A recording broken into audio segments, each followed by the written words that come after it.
Hello friends, welcome back to my YouTube channel Delhi को vlog. उम्मीद है आप सब लोग अच्छे होंगे और अच्छे से अपनी तैयारी कर रहे होंगे। टाइम बहुत कम बचा है क्योंकि अगस्त का महीना बिल्कुल जा चुका है और आपका जो नया सितंबर महीना सिर्फ वही बाकी है, क्योंकि आप अक्टूबर और नवंबर में तो आप ये हो जाएगा कि अभी 10 दिन बाकी है, 15 दिन बाकी है, अभी ये नहीं हुआ मेरा सिलेबस, वो बाकी है। तो 1 डेढ़ महीना मान के चलो कि आपके पास सिर्फ 1 डेढ़ महीना है। और जो जो सब्जेक्ट आप पढ़ रहे हो उनके ऊपर कॉन्फिडेंस रखो, ठीक है ना। क्योंकि मैंने बहुत सारे कमेंट ऐसे देखे कि सर मेरे मॉक टेस्ट में स्कोर कम बन रहा है और मेरे को बहुत डर लग रहा है कि मैं क्या करूं क्या नहीं करूं या क्या पढूं, वो पैनिक होते जा रहे हैं। तो अभी मेरी आपसे यही है कि आप इतने ज़्यादा मॉक टेस्ट ना लगाएं। अगर आपकी तैयारी अच्छी है, अगर आपने जो जो मैंने बुक्स बता रखी है, अगर उनकी आपने 3 या 4 बार आपने रिवीजन उनका कर लिया है, ठीक है।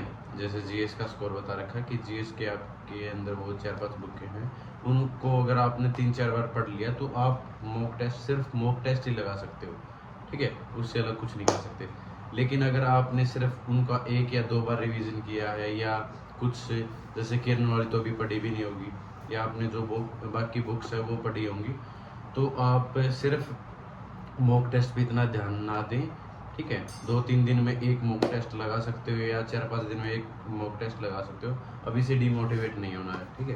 क्योंकि आज का मेरा ये सेशन लाइव सेशन होने वाला था, लेकिन नेटवर्क की वजह से यहाँ पर लाइव सेशन नहीं हो पाया, तो इसलिए मैं थोड़ा वीडियो बना रहा हूँ। और कुछ बहुत सारे कमेंट आ रखे थे, उनका मैं जवाब देना चाह रहा था, ठीक है।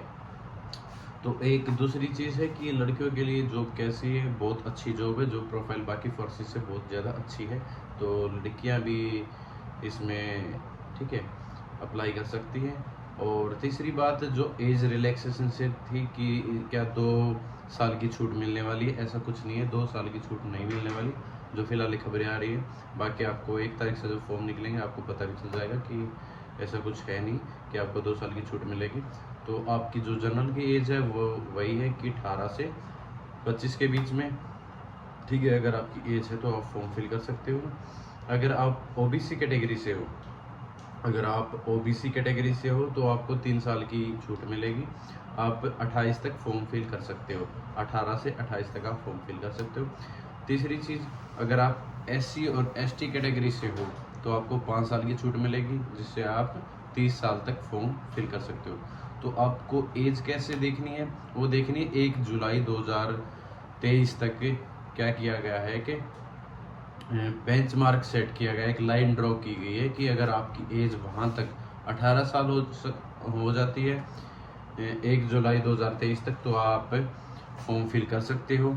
अगर उससे ज़्यादा, अगर आपकी मान लो 25 साल क्रॉस कर जाती है या 30 साल क्रॉस कर जाती है इन केस ऑफ एसटी और एससी, तो आप फॉर्म फिल नहीं कर पाओगे, ठीक है। और जो ईडब्ल्यूएस कैटेगरी, उसको छूट नहीं मिलती, उसको 18 से 25 तक की एज की ही आपका 18 से 25 तक की आपकी एज होनी ज़रूरी है, ठीक है। तो ये थी आपकी फॉर्म से रिलेटेड कि आपको फॉर्म कब फॉर्म फिल कर सकते हो, कितनी एज का जो भी क्राइटेरिया वगैरह वगैरह, वो सारी चीज़ें थी आपकी। दूसरा, आपके पास लाइसेंस होना चाहिए प्रॉपर, और ईडब्ल्यूएस सर्टिफिकेट का मैंने बता दिया था कि वो, ठीक है, जो एक फाइनेंशियल ईयर होता है उसके बीच का होना चाहिए। तो अगर जिसके पास है तो वो लगा सकता है, और नहीं है तो बनवा सकता है, अभी भी ठीक है, टाइम है, और उसको लगा सकता है। जो भी कैटेगरी का आप सर्टिफिकेट लगा रहे हो उसके फ़ायदे ही होते हैं, क्योंकि अगर आपकी जनरल से ज़्यादा नंबर है तो आप जनरल की सीट ले जाओगे, और अगर कम नंबर है तो अपनी जो कैटेगरी है उसके अंदर आप सीट ले जाओगे, तो वो अच्छी बात है, वो अच्छी चीज़ें हैं, ठीक है। दूसरा, एक वीडियो रह गई थी रीजनिंग के ऊपर कि रीजनिंग में हम क्या क्या पढ़े क्या नहीं पढ़े, तो वो पर्टिकुलर मैंने वीडियो बनाना एक अच्छा नहीं लगा कि रीजनिंग के ऊपर क्या वीडियो बनाए, क्योंकि रीजनिंग आसान सब्जेक्ट है, इजी सब्जेक्ट है, लेकिन स्कोर रीजनिंग का ज़्यादा है, ठीक है, वेटेज है वो ज़्यादा है। 25 नंबर की आपकी रीजनिंग आएगी।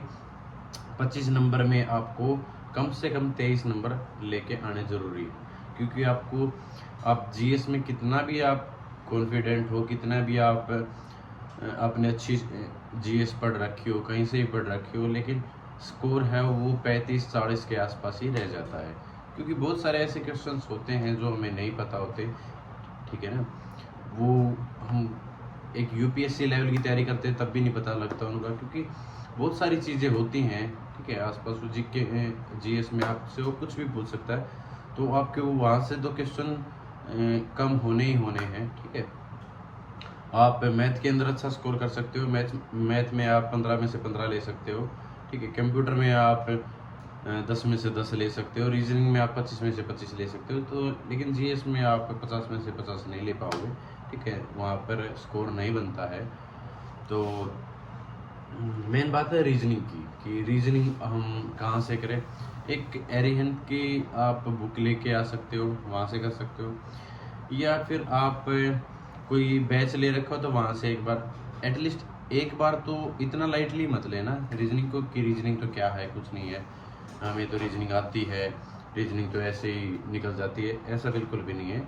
कुछ क्वेश्चंस ऐसे होते हैं, ठीक है, जिनका हमें फार्मूले के हिसाब से निकालना होता है, या उनकी ट्रिक पता होनी चाहिए, तभी वो निकल पाते हैं, ठीक है। और जितना ज़्यादा उनको प्रैक्टिस भी करोगे तभी आप फाइनल एग्ज़ाम के अंदर रीजनिंग कर भी पाओगे, ठीक है। तो लाइटली बिल्कुल नहीं लेना है कि आप और अच्छा स्कोर कर जाओ और बाकी सब्जेक्ट में और रीजनिंग में आप 16 से 17 क्वेश्चन पे आ जाओ, तो वहाँ पे आप बहुत बड़ी गलती कर जाओगे, ठीक है। तो रीजनिंग को बिल्कुल भी लाइटली नहीं लेना आप लोगों को, और अच्छे से आपको कम से कम 25 में से 23-24 का स्कोर जरूर करना है रीजनिंग के अंदर, क्योंकि यही आपका जो फाइनल के अंदर जो मेरिट लगेगी उसके अंदर बहुत ज़्यादा योगदान रीजनिंग का भी होगा, क्योंकि रीजनिंग, मैथ और कंप्यूटर है, ये सब्जेक्ट आपको ऊपर लेके जाएंगे। ये आपको ये मान के चलो कि अगर आपके 25 से 30 स्कोर भी रह जाता है जीएस के अंदर, तो ये आपका उस मेरिट लिस्ट के करीब लेके आने में बहुत ज़्यादा हेल्प करेंगे, ठीक है। क्योंकि जीएस के अंदर सबके क्वेश्चंस गलत होने हैं, ठीक है। सब सारी चीज़ों की नॉलेज हमें नहीं होती, लेकिन फिर भी हम जितना ज़्यादा उसके ड्रॉ लाइन है 35 या 40 का जो बेंच मार्क है, 40 कम से कम, तो वहाँ तक तो हमने पहुँचना ही पहुँचना है, कि कम से कम 50 में से 40 नंबर तो हमने लेने ही लेने हैं जीएस जीके में, ठीक है। और उसके लिए बार बार कमेंट करने की ज़रूरत है नहीं, मैंने वीडियो डाल रखी है जीएस के लिए कौन कौन सी बुक पढ़नी है। आप किरण की अगर प्रीवियस ईयर नहीं कर पाते हो तो ल्यूसेंट कर लो, उत्कर्ष क्लासेज कर लो, स्टैटिक जीके के लिए रोजगार विद अंकित सर की जो बुक आती है वो कर लो, और करंट अफेयर कर लो। ये चीज़ें भी आपके लिए बहुत बेनिफिशियल है। स्पीडी की जो आपकी रेलवे की ऑब्जेक्टिव टाइप लेके आनी है, कल एक बच्चा बोल रहा था कि सर वो उसने थ्योरी वाली पोर्शन ले रखी थी, थ्योरी वाली बुक ले रखी थी, वो नहीं पढ़नी है आपको। ऑब्जेक्टिव टाइप एक बुक आती है जिसके अंदर 280 से 300 के करीब आपके जो ऑब्जेक्टिव टाइप क्वेश्चंस होते हैं वो आते हैं, ठीक है। 9-10 हज़ार क्वेश्चंस होते हैं उसके अंदर, तो आपको वो चीज़ें पढ़नी है, ठीक है। और बहुत सारे कमेंट सेक्शंस के अंदर कमेंट आए हुए थे, सबका जवाब देना अभी नहीं दे पाऊँगा, क्योंकि मेरे पास दूसरा फ़ोन नहीं है, तो वहाँ से मैं देख कर कभी लाइव सेशन करूँगा, या शाम को या कल करूँगा आपके साथ लाइव सेशन, तब आप वो सारे डाउट्स हैं वो आप अपने डाउट्स है क्लियर कर सकते हो, ठीक है। तब तक के लिए थैंक यू सो मच, जय हिंद।